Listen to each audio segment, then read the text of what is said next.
Well, I'm Mike Campbell, County Judge here in Clay County, and we're very honored today to visit with Jack Webb.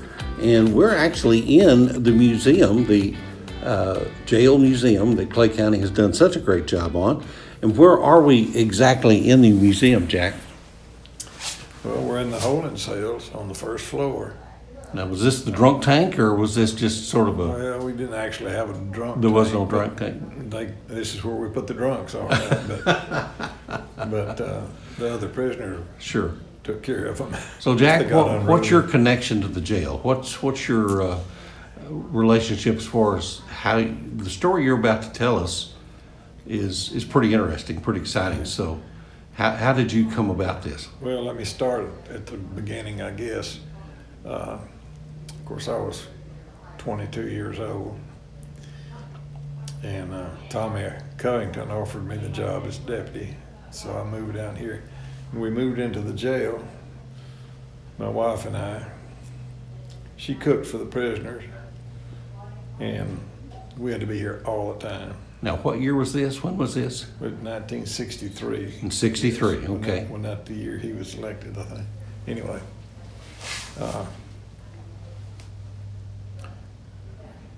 They paid us a lot, $185 a month. That's substantial. Yeah. And of course, for 24 hours a day, 7 days a week, we very seldom ever got out here. But and worked in the office all day and then patrolled at night. But anyway. So how many deputies were there during that time? Just me. Just you were the deputy for the county? Deputy, yeah. So it was the sheriff and you? Right. They later on, while I was still employed here, they hired another deputy, but at the time when we started, there was just me. And of course, I had no training, no experience. I walked in the office that day, and the day I went to work, and they handed me car keys and an old badge, told me to go buy a gun and go to work. But you did have a badge and a gun and a car. Yeah. So that's just to tell you that I had no experience. I understand. But anyway, along in the year, probably late summer, there was a prisoner in Huntsville who wanted to plead to all of his crimes so he could run his cases concurrent. So he was at Montague, went and picked him up, and then when they got through with him, I went to Gainesville, or to Montague, and picked him up and brought him down here. Well, the next day I brought him over to the judge, and on the way back he told me the prisoners are digging out of the jail. And I said, "You gotta be kidding me. It's concrete floor." He said, "Believe you me, they are." I said, "I can see that whole floor." He said, "Every morning early, they take cigarette ashes and dust and make a paint, and it paints and it comes out the same color as the floor, and they have a deal, they covered it over."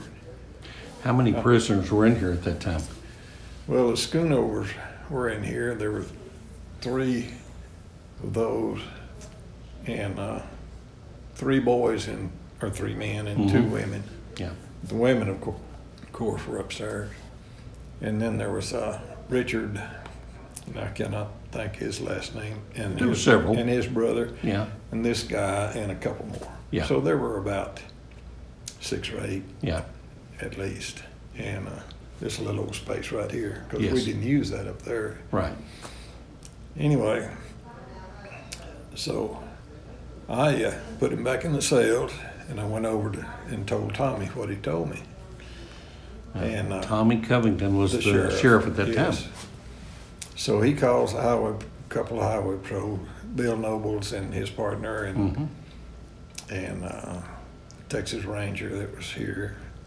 And we all come in, and we looked all over the floor, nothing. Yeah. I mean, it was just spotless, shining, as a matter of fact. Well, which should have been suspicious. right. we all left, and I was upset because I thought he had made a fool of me. Right. So I come back in and I tell him, I said, Judge, I need to see you again, because I wanted to talk to him. So I took him out, and he said, man, y'all walked all around it, but said you just didn't step in it. And he told me exactly where it's at. So I put him upstairs in one of the cells. Then got Tommy again, and the highway patrol, the ranger, and we all came in, and he had told me exactly where it was at. So we come walking in there and put my heel in it. Sure enough, went right through it. You're talking about they're actually digging a hole through the. Yeah, they dug through right on the inside of that door on the right. Okay. On the right there. You remember it well. And oh yeah, and we did a thorough search of the jail. We found the rebar they had taken out of the concrete, and they had taken wet newspapers and wrapped it in it just hard as a rock, made clubs out of it. Mm-hmm. They even had one piece of rebar with a metal knob that goes on a shifter, on a floor shifter, Right. which makes a pretty deadly weapon. Yeah. They had shards of glass about that long with paper handles on it. And that's about a foot, looks like. Yeah, About a foot long. a foot long. And of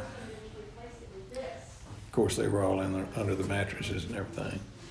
But we transferred all of them out to different places, and they came in, then had people come in and put down the metal floor.